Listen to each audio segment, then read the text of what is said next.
Do you think you would train? Would you work out if you were the last person on earth, the only person on earth, do you think? Every event I do, I always want to do better, even if that's a little bit, lift a little bit more, run a little bit faster. So I think I'd still do it. When do you draw the line of thinking to yourself, this is a healthy amount of satisfaction hmm I'm getting from making progress, to crossing the line to being like overly prideful and vain? I also don't want to just be known as like a jock or a buff guy. Like, because I feel like there's more to me than that. You're not just muscle, basically. You show people the muscle, and then you have to show them the hard thing too, the actual personality. It's like, I don't know. Yeah. Do you think an accountability partner can influence that?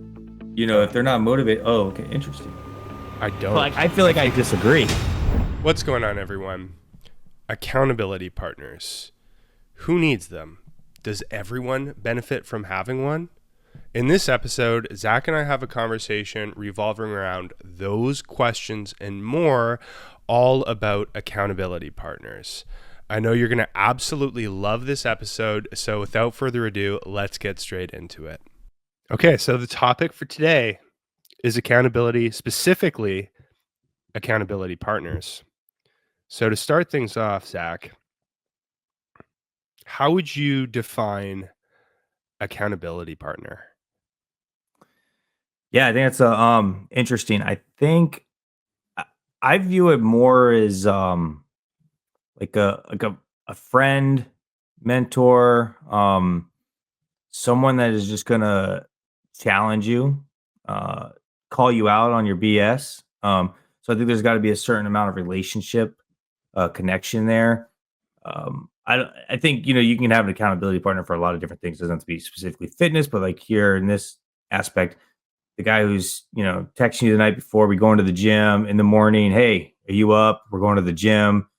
Positive reinforcement, a little bit of making fun of you, when you don't meet those goals or whatever.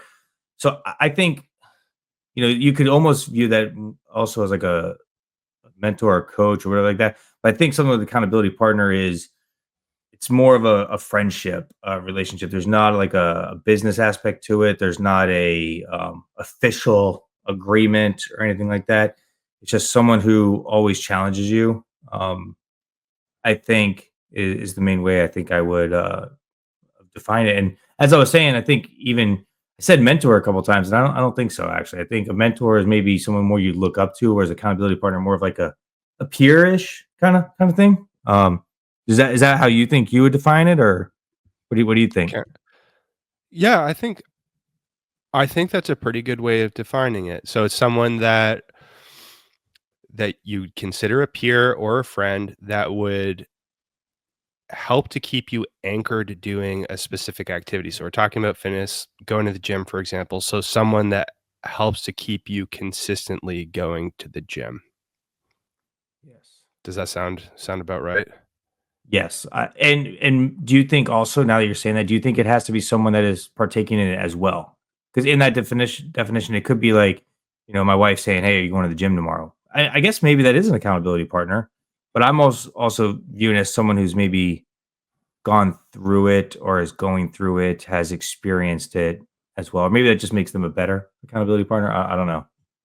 Well, I think perhaps it can be a spectrum. So there can Mm-hmm. be you could have one type of accountability partner that's just like you text them, let them know, or if it's your wife, your partner, hey, are you going to the gym this morning? Or hey, get to the gym this morning. Maybe that's one type of Yes. accountability partner. Or maybe it's a friend that's going to meet you there. Like, hey, I'll see you tomorrow morning at 5 a.m., 6 a.m. That's a hmm different kind. So maybe it's a spectrum. I do. Cool. Yeah, I agree. Do you Okay, I've got two questions. So first question, do you think everyone would benefit from having an accountability partner? I think everyone would benefit. I don't think everyone needs one. Um, I think they can only be if a net positive. Um, but it might be only in certain aspects. Like, so if you got someone who's super disciplined, super locked in, they have their routine, their plan. They're not needing an accountability partner to go to the gym. But maybe when that accountability partner comes along, challenges them to do something where they're uncomfortable, I think that they would benefit from it. something that's going to push you out of your comfort zone. Because I think as human creatures, nature, like we don't like discomfort, and we need sometimes that extra nudge or push to move us into the unknown. So I don't think everyone needs it, but I think it can help everyone in some ways. That's interesting because as I ask that question, I'm thinking also about myself. Like, do I need an accountability partner? And I feel like I'm the kind of person that I don't need someone to get me to the gym. I don't think I Mhm. ever have needed that. But on occasion, if I see a familiar face at the gym, even if I'm not there with, like, a friend, but, like, it's a familiar face, a friendly person at the gym that happens to be doing the same exercise as me and the bench next to me, they make a comment Mhm. about what I'm doing, so they're like, "Hey, how many reps you gonna do?" And I'm like, 8, and you're like, "Oh, 8." And then it's like, "Fine, I'll do 9 or 10." And I'm just thinking this happened 2 or 3 weeks ago, and I was doing a incline dumbbell bench press, and I had planned to do, like, I'll be happy if I get 8 reps, and I ended up doing, like, 9 or 10 reps, and I was like, "Shoot, I didn't know I could do that." And I Yes. suspect there was an element of having an type of accountability partner encounter at that Yes. moment that influenced me or had some kind of an effect on me that helped me hit an extra rep or 2 that I didn't realize I could hit. Now that being said, I I think that I actually prefer not to have an accountability partner overall myself, and I think there's a personality element to this. Like, I think Okay. different personalities might benefit more or less from it, but even with my personality, I think that there is something to it, even with the interactions I've had with other people that have influenced me to do more reps, for example. Mhm, mhm. Question for you is, do you feel like you benefit from having an accountability partner? Ye um, right now, not as much. I think I am the accountability partner, for a lot of people, but I do know that, um, I feel like my accountability partner is almost the standard I've set.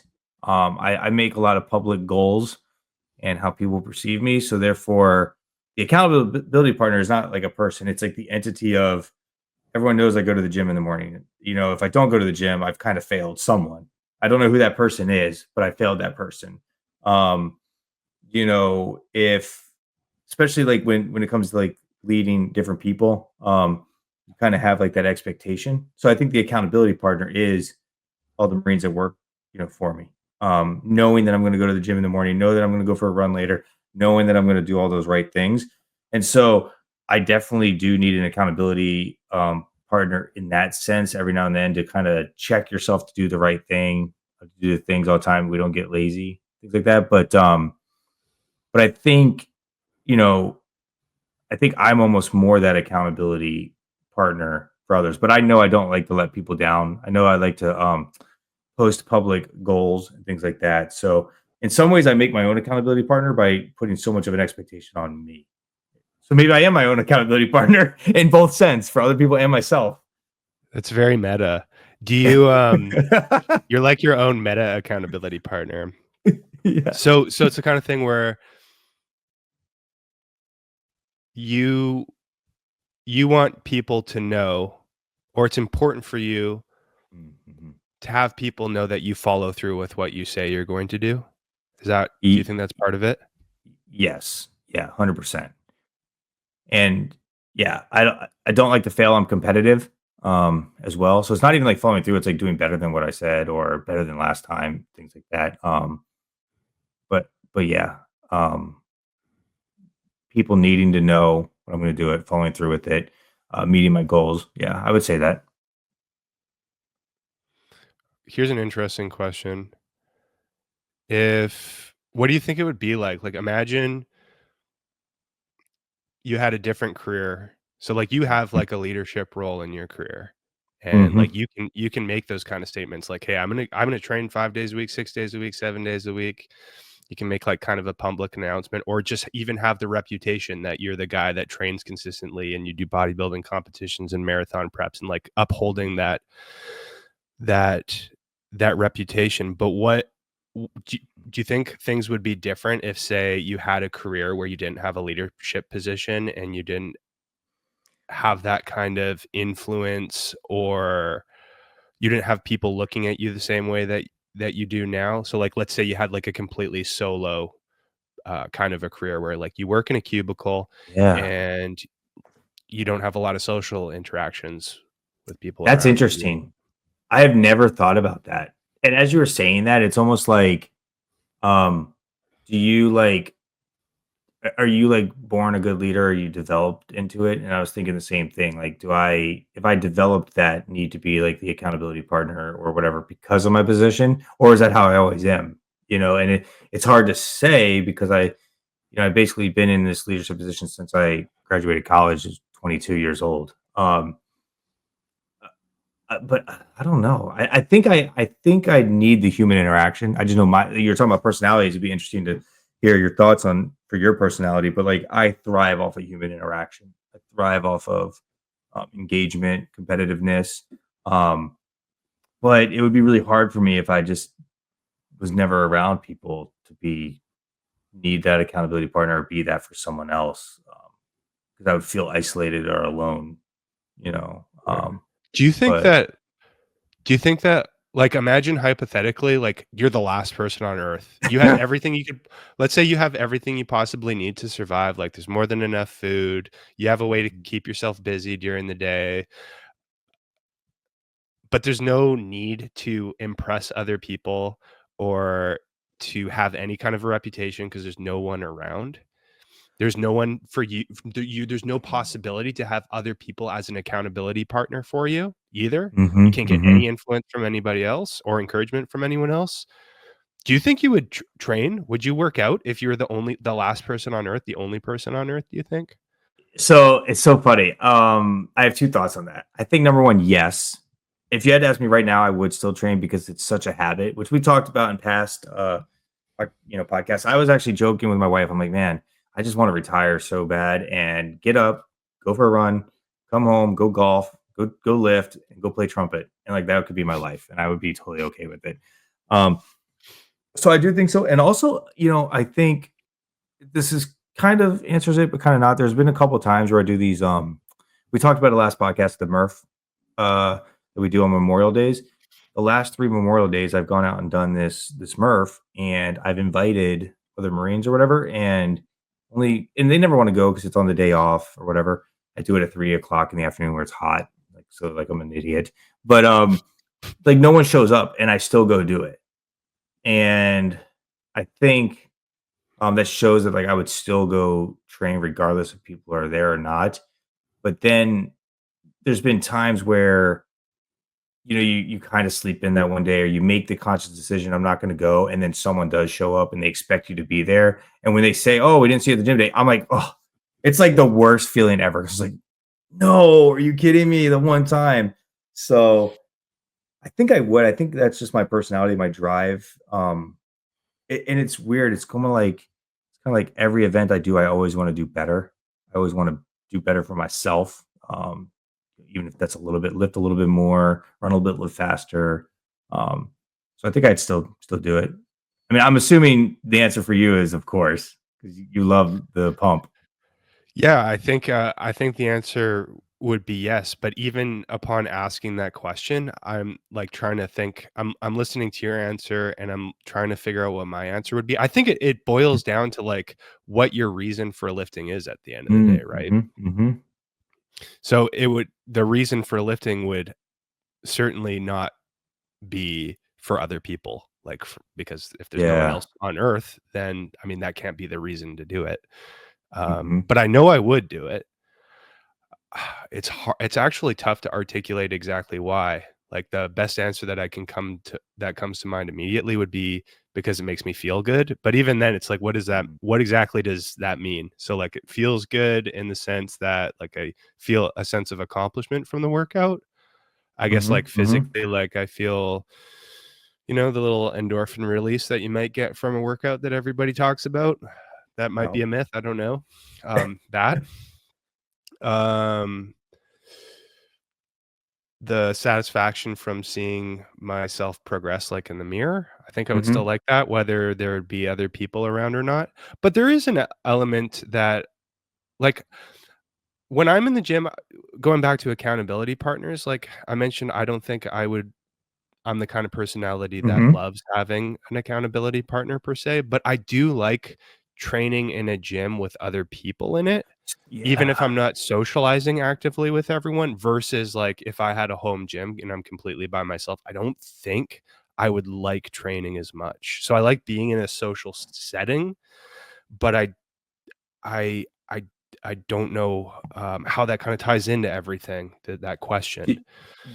do you think, kind of a little bit of a tangent, and then I'll get back on track with it, but I can't remember the exact saying, but, there's no selfless deed or there's no selfless like, everything you do get a sense of, like, selfishness. I can't remember, you know what I'm talking about? Um, So so it's I'm like the kinda wondering. thing where if you help somebody else, it makes you feel good, so it's like you're Correct, and helping so someone, therefore it but you doesn't also count. Yeah, I yeah. know, I hate that because it's like, do we do nothing good? But Yeah. but but I'm wondering, like, if you're in the gym and you like, you're saying, "Okay, hey, I like how I look in the mirror." Is that, like, vain in some sense? Is that like, "Okay, if I like how I look, then does other people like how I look? And I like how other people look at me when I look like that." Like, it just you go down that freaking rabbit hole. But it's weird because 'cause I'm kind of the same way. I've never had a home gym. I'm thinking about getting one of those, like, those tonal things, or what I'm talking about? Have you seen those? It's like the electric things with the cable pulleys and stuff. Mainly, Is it like it attaches to the wall and you it's like computerized setup, you can change yeah, those it and stuff? it does all, like, Those the are little cool. programs and stuff. Yeah, Yeah, I've heard a lot of good things about them, and I wanna get something mainly so my wife can have something because she will not go to a gym. nice. Like, and then also it That's can fair. supplement. I can do some extra little things if I need a quick pump or whatever. But I also love going to the gym. I don't know what it is. I do like I think as men, we're probably competitive. Like, when you're talking about lifting next to you, it's like the little bit of the ego gets involved. And I keep thinking of that, have you seen that meme or whatever where, like, the guy picks up the weight next to him? It's like Michael Jordan, and he's like, "That's all I needed. That's all I needed." He said that, and it was on. It's like that's what I think of. Um, I don't know if that's something. I don't know if that's an. I guess that's an accountability partner in a way. But is that our ego as the accountability partner, or is that other person? Um, Probably a bit of both, probably a yeah, spectrum too. I yeah. I, uh I don't think there's anything wrong with that either. Mhm, Like, mhm, like saying bringing ego into it and mhm. that element of competition, because at the end of the day, I think competition is overall really good because that's Yes. a big thing that pushes people to become better even if you don't win. Like, if you're trying Yeah. to win, you're still gonna probably get better in the process, so I Dude, think 100%. it's probably a good Healthy thing. competition. Also, I've realized this lately, after doing the bodybuilding, like, appreciating the others' physiques, and, like, the art of it, like, and watching other people's technique. I mean, it's kinda weird, like, I'll be, like, sitting there, this is gonna sound so weird. I don't know if anyone else does this out there, and, like, seeing someone do an impressive weight, and I'm just, like, waiting for them to do their next set. And then it's like, sometimes they're resting way too long, and I'm like, "Hurry up." Like, I want to see this. And Yeah. I think they see me watching them, and then they get subconscious, and then I'm like, "Okay, I'll go over here." And then they'll start, and I'll go back, and I'll start watching. I honestly, I get that, and I kinda get it too, and it's like, I kind of feel awkward doing I'm, like, kinda, like, staring at them, but then if I ever, like, catch their eyes, then I'm like, look away really quick, but you know what I started doing? I started, like, actually being like, "Man, let's," like, Yes, I started, yes. like, actually interacting people relatively recently, actually. Like, I'm Okay, usually okay.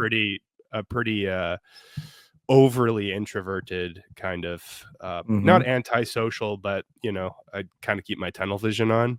But I Yeah. started, like, actually, instead of, like, fighting the desire to, like, avoid eye contact, I'd be like, "Go, let's go," and, like, talk a Yeah. little bit more, and, um That's but yeah, awesome because that's I what the get what gym you mean. community is all about. I don't know if you saw my latest Instagram thing where I did the new PR day, and I was doing the military press, which was like a freaking struggle. And I muted the actual audio, but the guy next to me had been ragging on me the whole time because I did squats before that, and I was failing on the when I was putting, like, the 10-pound plates on. But when I Yeah. did 2 5-pound plates, I got it. And he's like, "Oh, it's in your mind, right?" And he was just messing with me. Yeah, And then I yeah. was doing the military press, and in the video, you can hear me like, "Get it up, get it up." come on. And I'm like, okay, I cannot You're be like, a now I weak. have to do it. Yes. That's like, Because literally, I was not going to do that. I was going to probably like give up on it if that guy wasn't yeah, watching me. And so that's a sense of accountability partner. Uh, that's so funny. I'm glad that I'm not the only one that awkwardly watches people. yeah, totally, totally. I'm definitely always. Yeah. But Yeah. yeah, Yeah. Yeah. no, I think competition and having that, I think that can be really helpful, and Yeah. it's important. You brought up another interesting point earlier too about that battle of almost knowing if it's okay or if it's too much of a vain thing to do, like to look in the mirror and be like, "Oh, my biceps are big, getting bigger. My quads are getting bigger. Like I'm building Mhm. bigger muscles." It's like, when do you draw the line of like thinking to yourself like, this is a healthy amount of satisfaction Mhm. I'm getting from making progress, to crossing the line to being like overly prideful and vain? Like Yeah. how do you make that distinction? So I've got thoughts on that that I'm still trying to work out myself, because that's actually a question that I genuinely wonder, especially because we compete in natural bodybuilding, Mhm. and at the end of the day, the sport involves going on stage and showcasing that Yeah. stuff. So, Yeah. but it's something that I think about a lot. But what are your thoughts on that? Like, have you found a way to kind of draw a line between like what would maybe be considered a healthy amount of satisfaction that we get from making progress from our muscle growth, to the other Mhm. side of the line, which would be like overly prideful vanity? Like, do you have a distinction? Yeah, and man, great question. I think back of our conversation last week about the Caleb and his posing and stuff like that, because I feel awkward posing. It took me a long time to start posing in the gym, um, and really working up to the show is when I had to do it because I knew I had to pose in front of other people. But even now, like after like even in the general room, like I kind of have to do it as a joke, right? Like with me and my lifting buddy, I'm like, oh, like let me see. Okay, but I feel like, am I a loser for this? You know what I mean? I think That's funny. for me, this is gonna sound, I don't know, this might be too deep or weird, but I've I had love it. this, Bring it yeah, on. right? I've had this weird transition after getting in shape, after not being in shape and then getting in shape, of I don't want that to be my identity and kind of losing myself into that. And so kind of staying in touch with who I was before that. And so for me, like I think what keeps me grounded is like my emotional intelligence, like the musician in me, the kind of like the jokester, not taking myself too seriously and being able to make fun of my failures and stuff because I've always done that before, and kind of keeping that in because I also don't want to just be known as like a jock or a buff guy, and like because I feel like there's more to me than that, but that's what people now see and identify me as, which I think is awesome. Like I love that, but then like you're saying, there's like that teetering point where is that all you are? Or do you have no like emotion? Do you not like do anything else in your life? Do you not care about whatever else? It's like no, I still have all those other things. I've just found that fitness is super important and valuable, and it makes me feel better and all this other stuff. And I look good. What's wrong with this? All benefits, but I think most of mine that keeps me grounded is like the personality aspect of it, but I don't know how to necessarily keep that without with just like the physical aspect because I used to, this is maybe I am vain. I don't know. I used to not run without a shirt on. I used to like just work out in hoodies. Now I love seeing the pump. You know what I mean? I love running without a shirt on. And it might be a confidence thing, arrogant maybe. I don't know. What's that fine line, you know? I don't know if that answered the question, but that's kind of how I try to keep myself grounded with it. Well, it's interesting because, like, obviously now you're pretty darn jacked. So I think that like you make a first impression on someone, and probably before anything else, they're gonna notice that you're pretty jacked. Right before a Mhm. word comes out of your mouth, you walk into the room, they're like, that guy's biceps are huge. That's the first thing. But that makes sense. And I think that it's okay for people to have that kind of first first impression Mhm.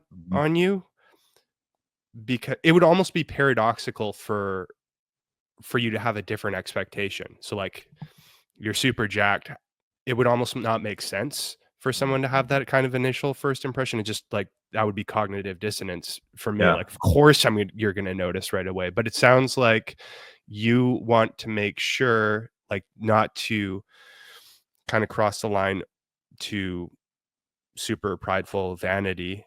For Mhm. you, it's making sure that the way that you're externally perceived by people around you, you want to make sure that they know that you're not just muscle, basically. You're not there's Mhm. more to you than just like a fitness dude or like a super jacked person. Like, you've got other interests, and that they have a sense of your like that you have a balanced personality, I guess. Like, does that Mhm. sound about right? Like, that's kind of how Yeah, no, you'd a define it for 100%. yourself? Yeah, because like, I agree, like, people are gonna you make a first impression with how they see, and I think there's some truth to it too, like, a person that's in shape, like, has discipline, they're all the different things that it has to get to that, um, but then you have to show those other aspects that are maybe not as apparent, like your personality and, all those other things. I love how Yeah. you say that. It's like, you know, you show people the muscle, and then you have to show them the hard thing too, the actual personality. It's like I don't know, Yeah, the it's actual funny. personality, Yeah, yeah. I'm just muscle, I have no personality. That's funny. I know what you mean, though. Yeah. That makes sense. With you, you said that you've recently, just started kinda, encouraging other people, getting involved in that little gym culture. What do you think has triggered that or, you know, why or your thought process with that? Or is that just subconsciously you've been doing or what? Good question. I think short answer is I think it just in general makes life better for everybody. Mm, So I mhm. have a desire to I feel impressed when someone's about to like there's even just I think it was 2 days ago, I'm doing my Bulgarian split squats, and there's a Oh young god. guy. Oh, oh man, you can't live with them. You can't live without them. So, side note, don't forget your thought, but I told my buddy, my working buddy, that I'm gonna start incorporating those again, and I said, Yeah. "Guess what we're adding back?" And he's like, "Don't say it." I say, "It's happening." Oh So, man, the uh, dreaded Bulgarian split squat. yep, yep, yep. Um, Great Sorry. exercise. Sorry, I messed up your train of thought. No, no, no, you're good. No, okay, I got it. So I'm doing Bulgarian split squats, and he must have been like a somewhere between 18 to 20 years old, so he's pretty young, and he's squatting like 2.5 plates, somewhere around there. Like, it's impressive for his age, in my opinion. And like, he's squatting really deep. I could tell he's training really hard, and I was just thinking that that was really impressive, especially for someone that looked pretty young. And so I'm thinking to myself, well, I could keep that to myself, or maybe I'll just tell him.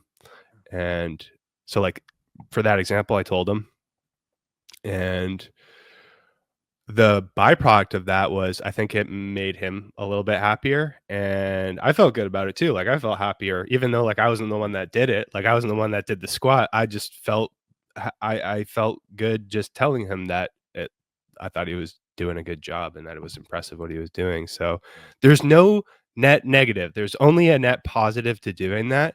And I think for me, for my personality, the danger that I fall into is like I get so stuck in my own bubble. Like, I'm super focused, and when I get the tunnel vision on, it's like hard for me to get out of that bubble. I like almost purposely overly self isolate myself when I'm in the public space. That's the danger, I think. And I'm realizing more now that life's just better if you notice somebody doing something awesome and you kind of Yeah. want to tell them, might as well tell them. It might make their day too. And also too, I've been on the other side of getting a compliment where even if I don't like show it very well, I always say thank you. It's not like I'm, Yeah. Like, like "Ah, a screw you." yeah, yeah. Yeah, it's not like that. But like being on the other side of like receiving a compliment, it really feels good. Like, honestly, like if I get a compliment, it very well could mean making my whole day. For real, like just a little compliment. So it's like, well, if I notice somebody else is doing an awesome job at the gym, training really hard, technique's really good, or even if they're just trying really hard, sometimes even if the technique's not amazing, but you can tell they're trying, Yeah. you never know, it could make somebody's day. And it's only a I love positive, that. you know? I love that. Like, positive vibes and just bringing good energy is so important. And like you said, you never know what someone's going through, and I think that's the cool aspect of it. Just saying one extra thing could keep them motivated, could make them do an extra rep set, all that other stuff. Um, no, I think it's awesome. I think you said there's no net negative. I don't think we talked about this on the podcast. I think I told you though. The cool compliment is when you're making progress in the gym is when people actually start asking you to spot them, because I feel like then I can start lifting that weight. But the net negative is when you accidentally have your sweat from your Yeah, hat drip on their head in the middle of their lift, which just that's happened to so funny. me. That's so funny. So then it's like That's they're no so funny. longer positive. They're like, get out of here. Just see it That's dripping. so funny. I mean, Uh, when you ask for someone to spot you, like you're always gonna be that could you just have to know that that kind of thing could happen. But yeah, that's so exactly. funny. That's Get what you hilarious. asked for with it. But I was like, oh man, he's benching like the guy was benching like 345 or something. And I'm like, cool. I'm big enough that he feels safe enough with me to ask. It is Um, a heck of a compliment. It's basically someone saying like, "I trust you with my life." yeah, Basically, because it's like, yeah. someone's lifting a respectable amount of weight and they're not sure they can get the weight back up. It's like, well, who's gonna save you? You know? Yeah, I've gotten nervous a couple times when they ask me to do something weird, like they're doing some kind of tricep thing above their head, and they want me to like grab it here and hold it. I'm like, "What do you want me to do? Like, Too put it. Are you complicated. good? Like, yeah." I'm like, Yep. "Wait, what?" And Yeah. honestly, I don't think I would ever spot someone for squats unless I know them, because I don't. I feel really uncomfortable. Like, I don't know what I do to my Yeah. hands. Yep. I'd rather just put the safety bars and bail out. I don't understand why people don't Yeah. like. I just bail. Yeah. But yeah, no, it's funny as you were talking about this and just the positive vibes of energy. I was thinking about why I don't, because so when I run, I do most of my runs by myself. Um, and it's weird. I don't mind group runs and running with people, but maybe it's because like when you're lifting, you have your accountability partner or just anyone else, like you're able to kind of work out together, but way different levels. But when you're doing other sports or something, it might be hard to do that because I can't necessarily run at the same speed as someone else. But in that moment, I like I like the solidarity of like the run out there, just hitting the pavement, Totally. the dark.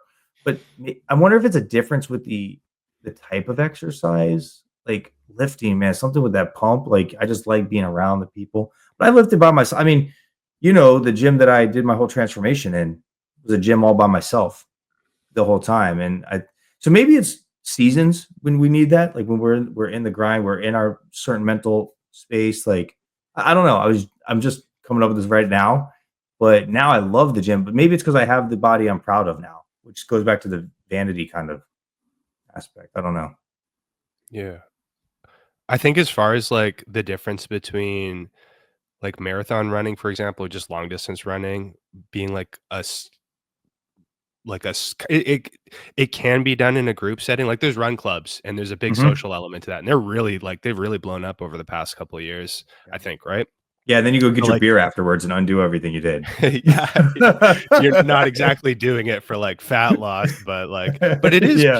purely in that context, like purely for the social element. But at the same time, not that I'm a long distance runner. I'm like a I don't know, I'm like Gimli from The Lord of the Rings. I'm a natural Yes. sprinter. I don't do long distance The running. dwarfs are natural But sprinters. yep, that's the one. Yes. That's me. Yes.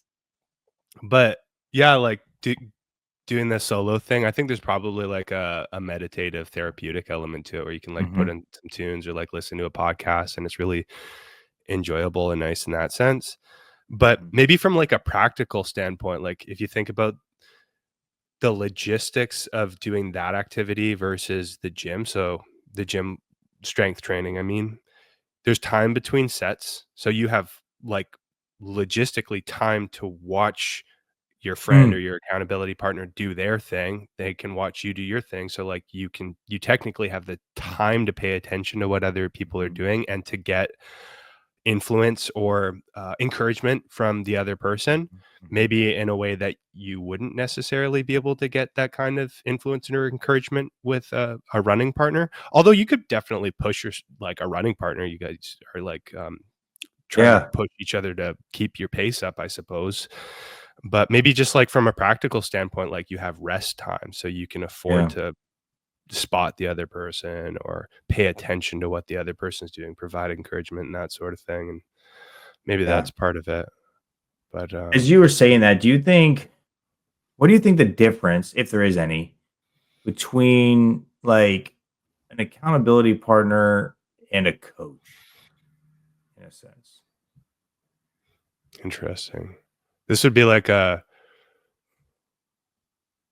difference in, well, I think you kind of brought it up earlier. Now that I'm Mhm. thinking about it, it's like accountability partner maybe would be considered more of a peer, and maybe Mhm. a Mhm. coach would be more of like a mentor, a teacher, someone that is Yeah. ahead of you perhaps. Maybe that would be the best way of describing someone that Yeah. has a their if they're your coach, it's their job or their entire role to help you improve. And maybe that Mhm. implies more than just keeping you accountable, because maybe Oh, they have to coach is provide some more of other a, aspects. Yeah. yeah, maybe a coach is more of a broader term. I don't know, what do you think? How would you define the difference? Yeah, I agree. I think, but like a coach or a teacher also doesn't necessarily have to be, um, I don't want to use the word better in that aspect because they just have to be able to provide guidance. I think, like, as I feel like as you get to more elite levels, um, the coach might not be a better basketball player, but they know how to coach and evaluate them and give them feedback and stuff like that. Um, So I think there's that aspect of it. I also was like kind of where I was thinking of is, in the type of feedback we're receiving. Like, do you think a coach and an accountability partner, like I I know like a coach's job is going to give you positive and negative feedback. Like, how do you think that vibes with like an accountability partner? When you were talking about like watching each other's sets and like motivating each other, is it the role of the accountability partner also to maybe like critique? Or where's that fine line? Whereas like a coach maybe is not worried about that line, but an accountability partner, how do we find that? If that makes sense, kind of what I'm thinking. Good question. I think it probably boils down to the relationship that you have with the accountability partner. And so, like, if it's, let's say hypothetically, your accountability partner is a friend that you meet up with at the gym every morning and you have your training session at the same time. Mhm. Maybe in that context, like if you guys are like really, really good friends, then it'd be fine if you just like gave them Mhm. unasked for critique of their technique because you already have that relationship. But maybe in some instances, that wouldn't be a good idea because then you just butt heads. Yeah. I think overall, like something that I've learned is the best opportunity, whether it's like from a coaching standpoint or just like if you're working out with a friend or a family member, like maybe I'll think about my brother, for Mhm. example. I'm not his coach, but I do work out with him every once in a while. I would only ever give him feedback or technique advice if he asked me for it or Interesting. Okay. if he was Okay. open for it. So, and when I was young, so interestingly, when we were younger, I would have had no problem with just like being like, "Hey, that sucks. Why are you doing it like that?" But um, I mean, eventually you learn that it doesn't really do a whole lot when Mhm. Mhm. the advice is not asked for, or you're not, if the other person isn't open to the advice, Yeah. versus if you're open to it, then it's much more received. But I think you have to be an open book, or it's more helpful to be an open book. So Yeah. that all being Y- said, I think it's still context dependent, the relationship that you have with the accountability partner and what their specific role might be. Yeah. I would almost think like as a coach or, I would expect like it's almost like a expectation for them to give me that critique, feedback. Um, I think with, like your brother or a friend or something like that, yeah, like you said, it has to just be you kind of have to feel it out. But I know in my situation with my workout partner, it's almost like I don't do it all the time. You know what I mean? There's times where I'm like, okay, his technique is trash right now. And it's like it's kind of like just randomly, I'll be like, okay, no, stop. Like, wait, you've done too many not doing full range of motion. Like, get all the way down. Like it's almost one of those things where it's like a little jab, but like we'll let it go. And then every now and then, if he's having a really good day or not, I'll be like, okay, no, like hit the chest. Like, let's go all the way down. But I think that's been earned. Like, so maybe that was kind of what my next question I was going to. Do you think like accountability partners need to be earned and coaches maybe not necessarily because you're just paying them or something, or they've already had their like you've obviously sought them out because they've already earned it through other ways. Like I don't know if that makes sense. If so, going to the coach Mhm. and receiving feedback from a coach, I'm going to try to answer that in a couple of different angles.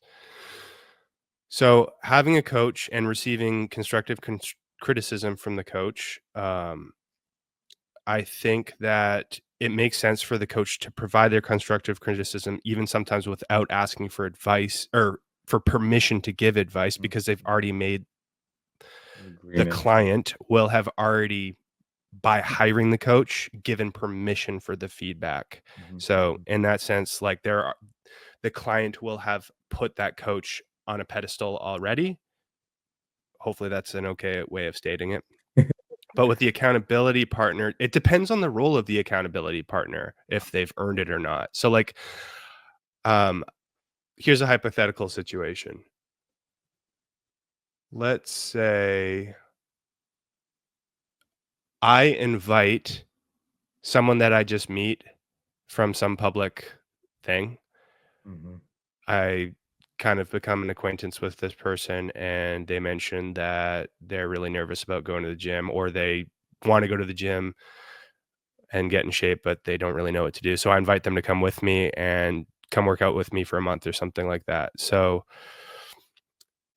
they come with me, and I'm kind of an accountability partner. I'm helping them feel Mhm, comfortable at the mhm. gym. I'm showing them the ropes, but in a sense, they also become an accountability partner for me, even though I don't think about them that way, but it does become more important that I show up at those days and Yeah. times that they're there. Um, so in that context, the other person becomes an accountability partner for me. So they're not super qualified to be my accountability partner. Mhm, I know mhm, more mhm. about the gym than them. I know more about lifting. I'm in better shape, but yet they still act like an accountability partner for me. So in Yeah. that context, I don't think that an accountability partner necessarily has to have more skill or be more advanced or be more than a peer. I think they can Yeah. be less, maybe in that context, less skilled or less advanced. Yeah. Uh, I like that, and maybe it really made me think of like the different types of accountability partners. Um, I think we've been kind of specifically talking about like a person that we're going to the gym with a lot of times. I mean, for me, sometimes the best accountability partner. I actually got a text a little bit ago from a coworker, and all it was sprints 06 tomorrow, and I'm like, crap. Yes, because I can't say no. And I can't say no because of he's a peer slash subordinate, and I'm like, I have this reputation that I have to uphold. And so now all that like him by sending that to me, I then had to change my workout. And now I'm getting to the gym at 4:45, getting my lift in until 6 and then running at 6:30. Like so because of that accountability partner, he's going to make me do my sprints. I'm going to then go to the gym earlier, which now I'm making my friend, who I'm his accountability partner for, go to the gym earlier. And it's like this weird, like cascading thing. But all it was like a text the night before, or when you're tired in the morning and you look over and the text is in the morning, like chest day, crap. Like, okay, we have to go now. Like, I can't be, wuss out of this. So there's that. And then I am a big fan of mainly to my family, mainly my sister, because I think relationships matter. I will shoot her text all the time. Like, did you work out today? Question mark, eyes, big eyeballs. You know what I mean? When I know she didn't. Like, and stuff like that. So it's like, but you have to be careful, right? Because I think you can also push people a little bit too far when they're not ready. Um, so, where's that fine line? I don't know if that resonates or if you've had experience with that. Yeah, I think that for me, that goes back to the advice that's best received, or the critique or the accountability help that's best received is the advice or the help that's been asked for. So Mhm. for me, like bringing my brother up again, like he trains consistently. So I wouldn't think about texting him. But Mhm. I was like, if he was similar to like what your sister is or her context is like, I would I know that he would best receive the accountability help if he asked me to send the messages versus if I just send them, he'd just kind of be like, "Screw you," and probably move. Yeah. Like, I'm gonna do It's my funny thing. because I think it coming off as an asshole sometimes. Like, but do you think sometimes, like, real true friends or family will be that, accountability partner for the things that actually matter? And this is really tough because fitness is such a important part, and we love our loved ones and our friends, and we want them to see that progress, and I know for me, as I've gone through this journey, we've talked about this before, like, it's so hard. We want to help others, like, and we want to see that. And it's like, oh, I just need to push you over the edge, but not too hard, but like, hey, a little bit harder than you think. It's so hard to find that balance.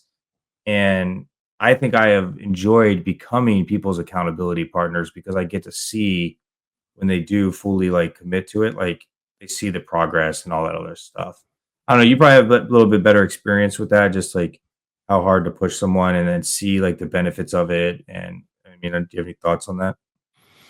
Yeah, and I know exactly the kind of, the struggle you have trying to figure out where that line is, and, Mhm. um, it's like if you have a parent, for example, who they're not gonna ask you, like, "Hey, can I give you some advice?" Like, when you're 14 years old, or, like, when you're 10 years old and you're gonna do, like, the dumbest thing ever. They're not gonna be like, "Hey, can I before you do that, can I give you some advice?" Maybe sometimes they do, but almost like in a sarcastic kind of a way, but Yeah. they're gonna do it um, a lot of the time, they're just gonna be like, "Don't do that," and then maybe they'll tell you why afterwards. So Mhm, there is a mhm. time where in some contexts, it can be important to, like, give advice or give accountability help even when it's not asked for, but I think that's tougher, right? Because oftentimes, if you don't invite it in, then it's not gonna be initially received very well, but it could be received well in the future. So, like, years from now. So, like, in the context of a parent to a 10-year-old, maybe the Mhm. 10-year-old's like, "Screw you, mom." Or dad, but they don't really get it, but they do when they're 20. It takes them Mhm. that long to understand why. And maybe it's the same kind of thing. So, like, you have a family member or a friend, and you really want to give advice, and it's really good advice. Maybe you give it, and at first they're just like, "Screw you," but Mhm. maybe it's like the kind of thing where it's like a seed that you've planted that'll take like 3, 5, 10 years sometimes for people to like ruminate on and think Mhm, about mhm. that. Maybe, yeah, it grows and Yeah. it has an effect later on, but it's tough to know, like, when to give uninvited advice or accountability help, when when it actually might have that kind of future effect. Because it's tough to know, like, if it's Yeah. something that's gonna have an effect 5 years from now, you're not gonna know for 5 years, really, and they might not even know that that was something that kind of influenced them to change their lifestyle or start to go to the gym. Maybe it was just, like, one thing that helped, fuel their decision to go to the gym consistently 5 years from now or something like that. I don't know, does Yeah. that That's a Yeah, good no, question, I I think about definitely that too. agree. Yeah.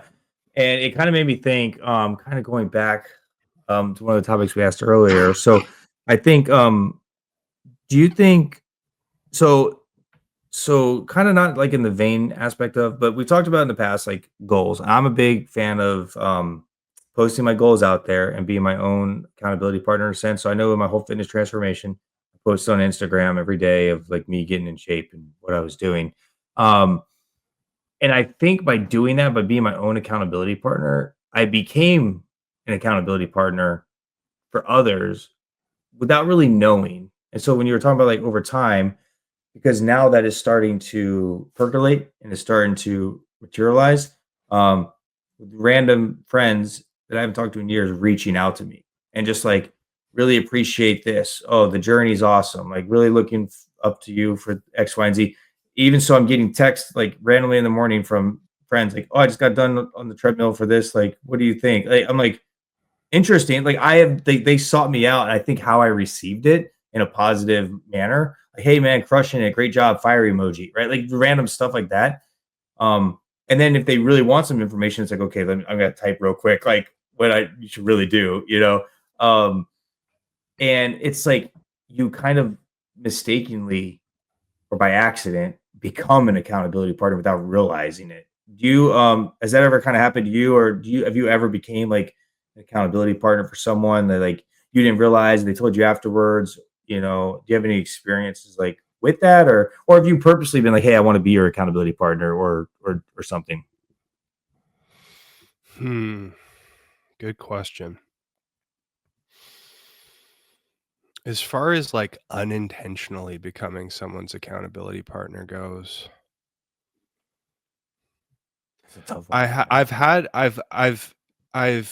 don't know if I would go as far as saying that I've unintentionally become somebody's accountability partner. If I have, I don't know. But I Hmm. have, like you mentioned, that people will reach out to you and like they'll let you know what they're doing, and then you'll Hmm. send an encouraging message back to them. Like I've definitely had that kind of thing. Lots of um uh um compliments for what I'm doing, but also like, "Hey, Hmm. you've influenced me to also follow a similar path or to get in shape." Like, I've definitely had a lot of that kind of thing. So I know that, and this is actually something I'm really grateful for, and something that I really love about fitness in general and aspiring to get better and better is having that kind of influence on people. Is maybe not so much being an accountability partner, that at least that I know about, but I do suspect that I've had a positive influence on some people. And maybe Yeah. that ties into the whole accountability partner thing. Maybe that's what you mean.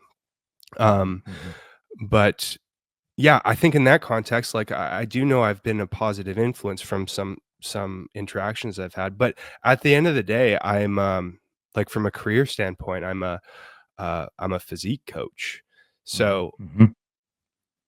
that's kind of like my whole career is centered around helping people in that context, and Hmm. coaching, I think a big part of it is the accountability element, and I really do love that part. I love the whole thing. I love the Yeah. whole package. So I know I love it. I don't know, but that's very intentional. Like that's Hmm. Hmm. intentionally being coaching and helping with accountability. So I don't know. Does that kind of answer the Yeah. question?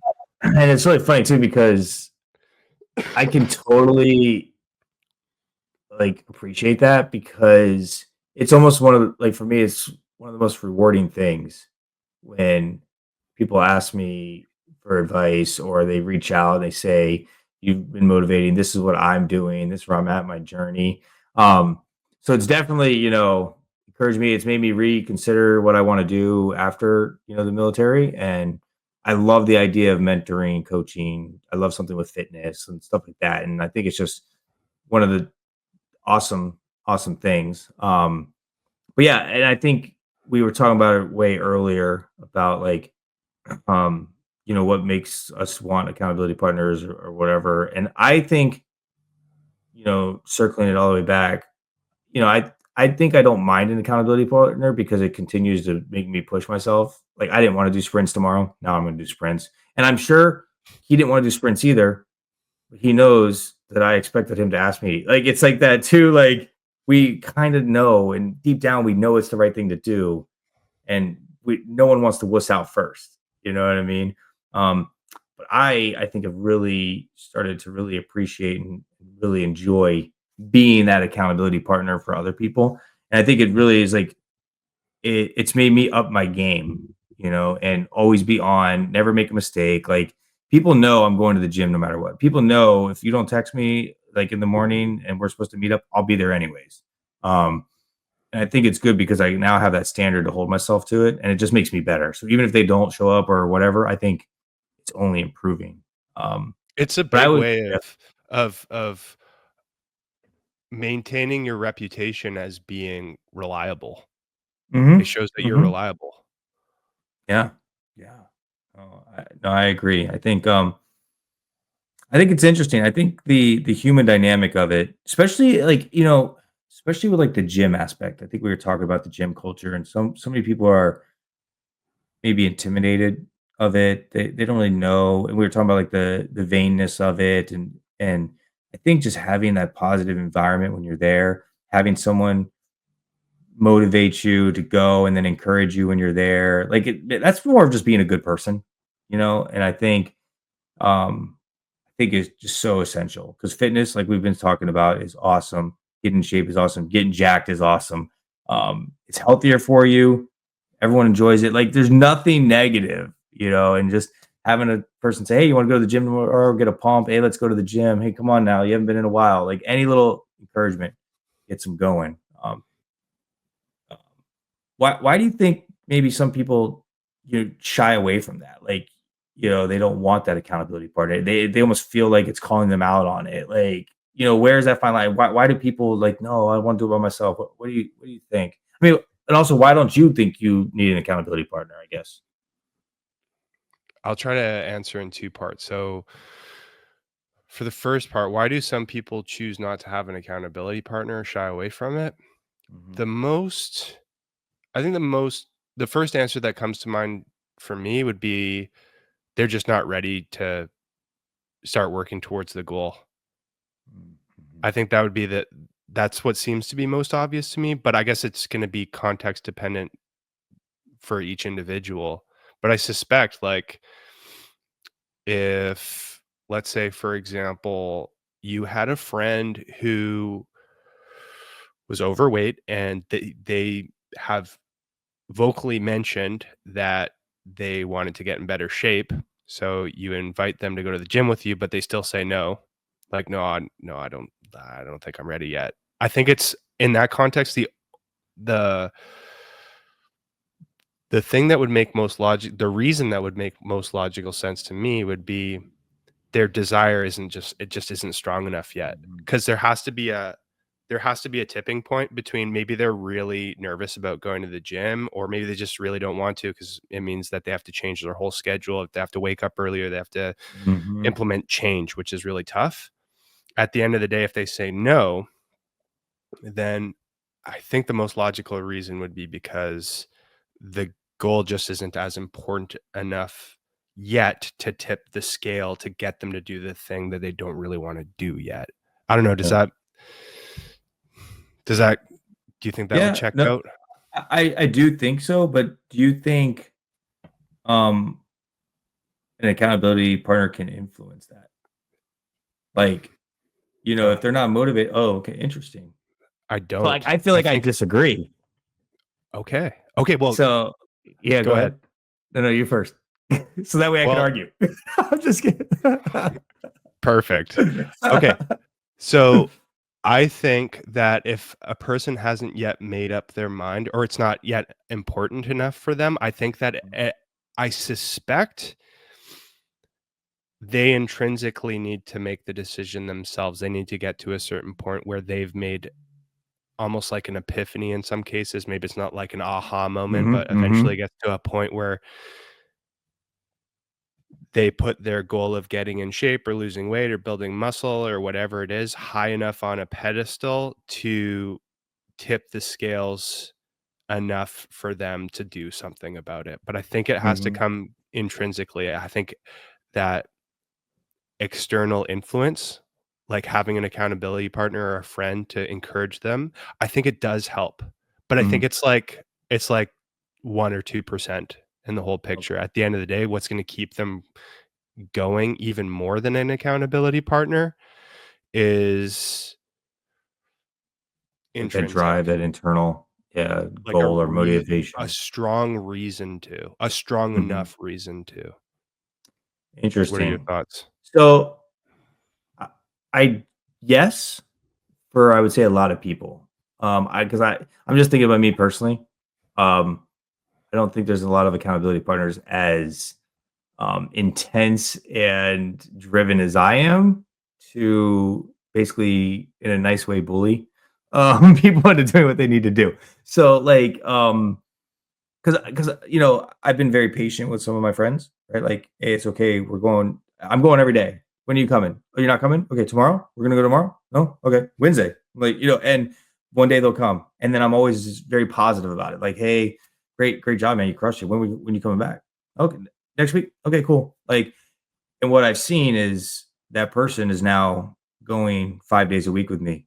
And it went from 1 day a week, 2 days a week, 3 days a week. So in some ways, did that person find that internal drive, or because it's been 8 months, I have, by being such a dedicated accountability partner and consistent with them, they have now developed it because they've seen the benefits over time and they basically realized it. And now they're hooked. Like, I basically kind of dragged them along with it, but through positive energy, being always consistent. And so they didn't necessarily come up like, we always joke about like when I decided to change, I went all in.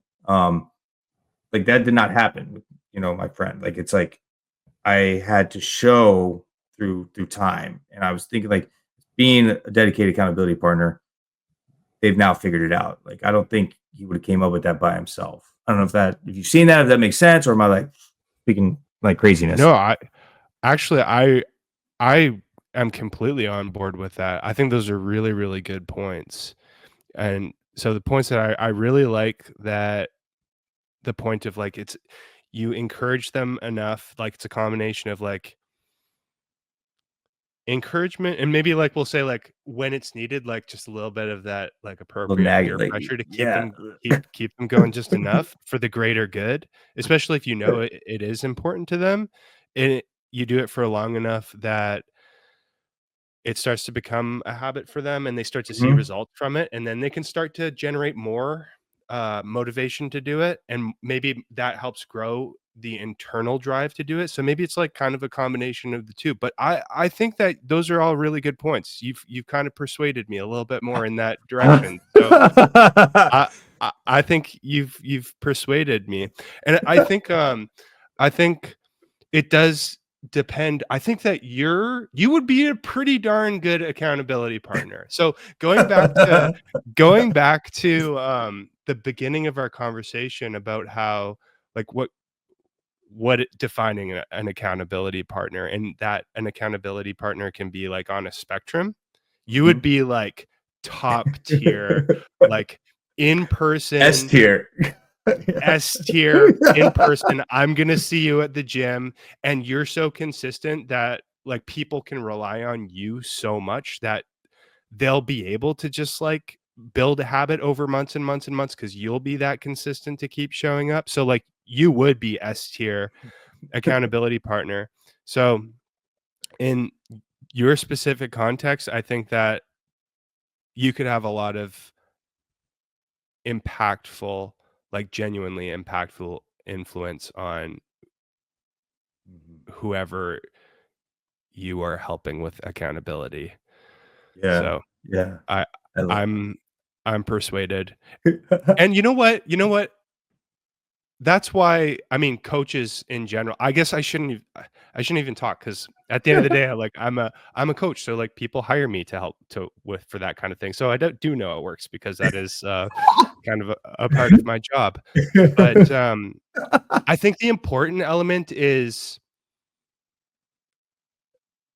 if the accountability helps to the point of it building the activity to become a habit for when you're no longer an accountability partner. So, Yeah. like, if you were to move, for example, or change gyms, it would be ideal if they kept going even if you weren't around, or in combination with them developing a deeper desire to keep doing it, an Mhm. intrinsic desire. So maybe if, like, the combination of those 2 things are building up at the same time, that would be, like, the ideal situation. So I am thinking about, like, the accountability that help that I would provide with my clients, for example, that need that kinda help. Yeah. No, I love that, and I think, that's a great point that maybe I don't have that data yet because I haven't left yet, and that'll be interesting to see. You know what I mean? When I do move, um, what happens? Hopefully, it continues, you know? But I've had this, not with anything with fitness, but when I used to run a nonprofit, um, it was awesome, it was running great. When I moved, it limped on and then it finally folded. Um, and so I didn't develop the desire in the remaining members enough. They didn't have that enough. It was like while I was there, I was holding them accountable. I was driving. Everyone was all on board. I left, and it slowly faded away. And I also have that. I have like a friend who, speaking of the music stuff, like the same thing I do with people about fitness. He'll text me randomly, "Go practice. Did you practice today?" You know what I mean? When's your next gig that you're playing? So he tries to be, and I just haven't picked up that desire yet. But I think I was there 5 years ago when I was playing a lot. Like I was practicing all the time. We would send audio clips back and forth to each other when we were playing, but I moved away. I lost that accountability partner. I lost that desire, focus on it, and now it's kind of gone. And he's trying to get it back a little bit, and I go through spurts. But yeah, so that's a great point, and that's going to be an interesting thing. I just think personally, like having found fitness and how important it is, I can't imagine going back. Like I don't understand why someone would want to let this go. Um, the hardest part for me is changing the goals of what I'm doing right now. Like I have a hard time even just giving up the bodybuilding thing for a summer to go run a ton. And then I'm like, but to give up fitness now, it's like, oh my goodness, this is life changing. So yeah. It's a really interesting question. It's Mhm. interesting too because there are people that get in great shape and then they do let it go. But in the context of like the people that you've been helping, Mhm. I think at the very least we could look at it as like a net positive. So even Yeah. if they do go back, let's say you move and then they stop training consistently, kind of like with the trumpet for you. Um, and I know you're still playing trumpet, but just not Mm. as would it be safe to say just like not as consistently as you were 5 years ago? Yeah, correct. Maybe Enough it's to still get a net. by, enough to get some paid gigs from time to time. So still, maybe we can say it's like even though you don't have that kind of close proximity accountability help that you had before, it's still a net positive because it was good at the time, Mhm. and now you're still getting some gigs from it, even though you're not like as Yeah. into it. So maybe that's a good thing. It's And the still funny thing is the reputation I built during that time is lasting because I came back and I'm here. And I think that's also fitness, you build a reputation. And so I think putting the time in early in something and really getting like y your reputation will last a long time. So like I moved back and got called just because of my dedication that I was doing before. They think I'm still doing the same. I'm like, you've been practicing, Zach? The your chops are a muscle, so yeah, I've been working out, like, but not really. So yeah, that's classic. interesting. Yeah. Yeah. Um, Um, but yeah. I still it's net positive. So yeah. things might Let me change, let me ask but this. So yeah, I kind of talked about music. Okay, let me ask you a random off the wall question. all right. You're not a big accountability partner guy specifically for yourself. What is something in Sam's life that you feel like you do need an accountability partner on, something you've been wanting to do or some kind of goal, fitness or not, just anything? Honestly, the first thing that came to my head is just like being tidy, cleaning. Seriously, like not that I want to announce that like I'm a messy person. I've got certain elements that I'm like really, really organized about. So like I'm really organized with my work. I'm Mhm, really organized with progressing at the gym and structuring my training program. I'm really organized with my nutrition structure, but like tidiness and mhm. like making sure things are like physically clean, like I could use an accountability partner Nice. for that for sure. I don't know if this is appropriate, but my accountability partner for that is called my wife. Um, she just Yeah, takes care of that just stuff for me. yeah, no, that's good. I I get it. I get it. Funny, That's that's for funny. sure. So there That's you go. that's cool. Okay. That's Yeah, that's a big cleanliness. one. Nice, nice. But Yeah, yeah, yeah. I actually have thought about that before. Is like, outside of cleanliness, like what else? Yeah. Of the things that I really care about that I have established as concrete goals, I don't think I need a ton of I shouldn't say that because sometimes I get surprised, but Mhm, mhm. as of right now, I feel like the things that I've made concrete goals, Yeah, I don't need one. And some things yeah. like lifting weights, um, I think part of the reason why I feel like I don't need an accountability partner with that, outside of just, like, having the drive to be consistent, like, I for me personally, I have no problem being consistent Mhm, with the gym mhm. ever since I first started. But and a part of the reason why I think I'm reluctant to have, like, someone that meets me at the gym at a certain time every day, even though I kinda go at the same time every day anyways, Start showing up at the is same time, and then they become it. yeah. It's like because I already have my plan set so much in stone, I don't want my plan, which is set in Mhm. stone, to deviate at all, and if Yeah. there's any possibility of that deviating, then kind of like how you mentioned, like, "Hey, tomorrow morning sprints because of, like, the Mhm. change of Yeah, I gotta move plan everything around time." now. It's Yeah, hectic. so, like yeah, exactly, so that kinda thing, like, I'm averse to that kinda thing, I don't like that kinda thing, so that's something that no thank you for me, I'm gonna stick with my plan.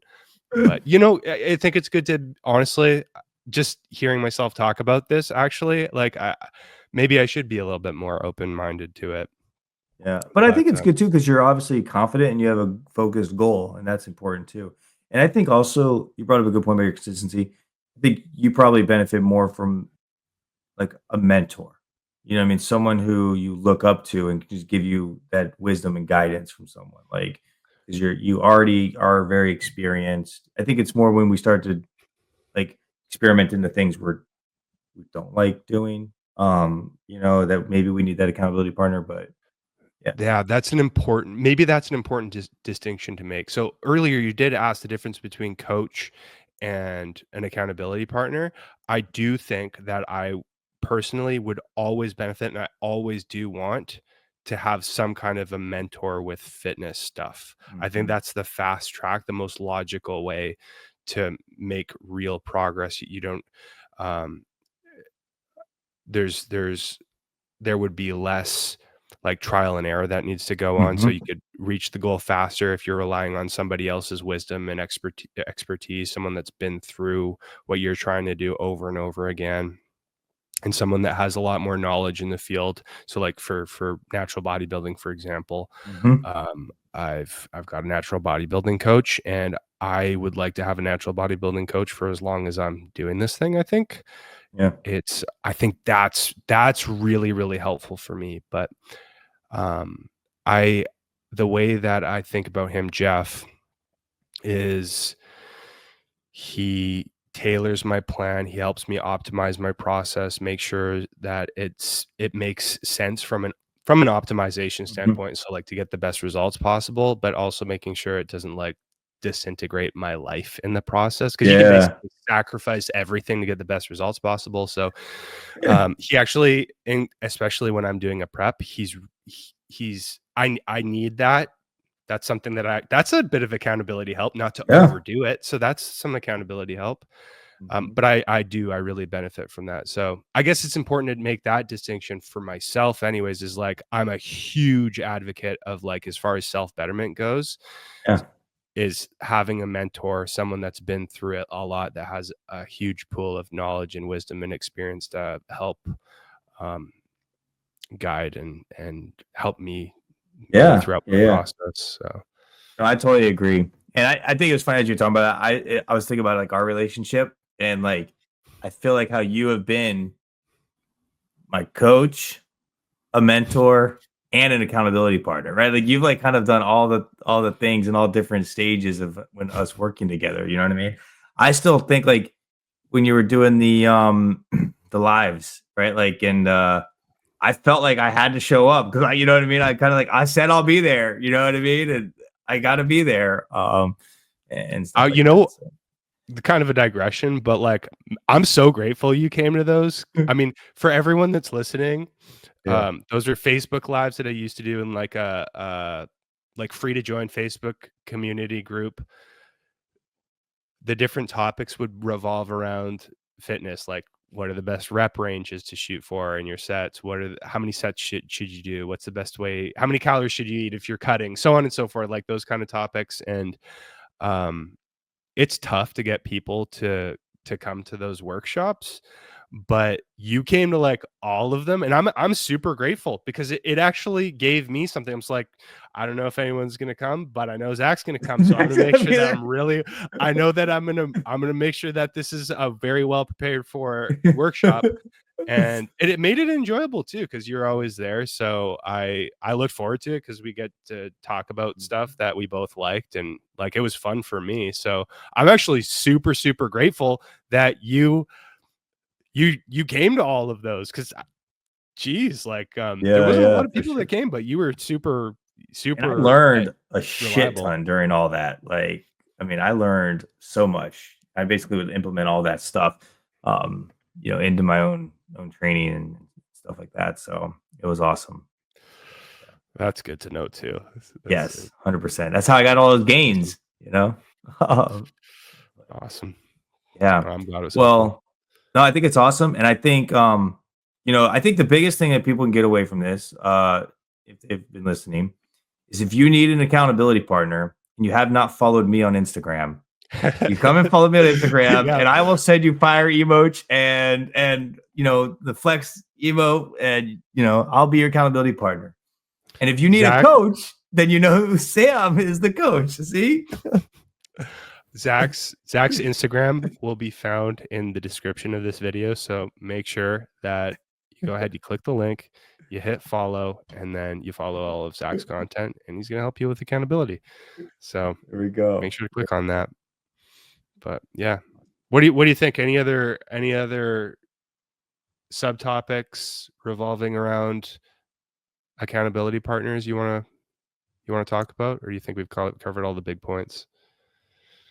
I think it was good. I mean, we went off on a lot of crazy tangents, but I think it was good. I think it's good. We Sweet. beat that one to a, you know, what did it beat a dead horse? Something. Something like Whatever that. the saying is. My family said beat it to we beat it to a bloody pulp. Is Okay, that I've heard something that that. is Yeah, I've yeah, heard that. I I don't know don't what it know. means. I think you just beat the crap out of it basically. But yeah, no. Cool. I'm feeling good about it. So Yeah, yeah. good stuff. Good We'll leave stuff. you here. For those of you who are watching, if you enjoyed the video, let us know by smashing the like button, drop a comment, let us know what your thoughts are on accountability partners. And to help us out the most, consider subscribing to the channel and sharing with your friends. Thanks a lot for watching, everybody. Thanks for the Zach. This was awesome. Yep. See you guys.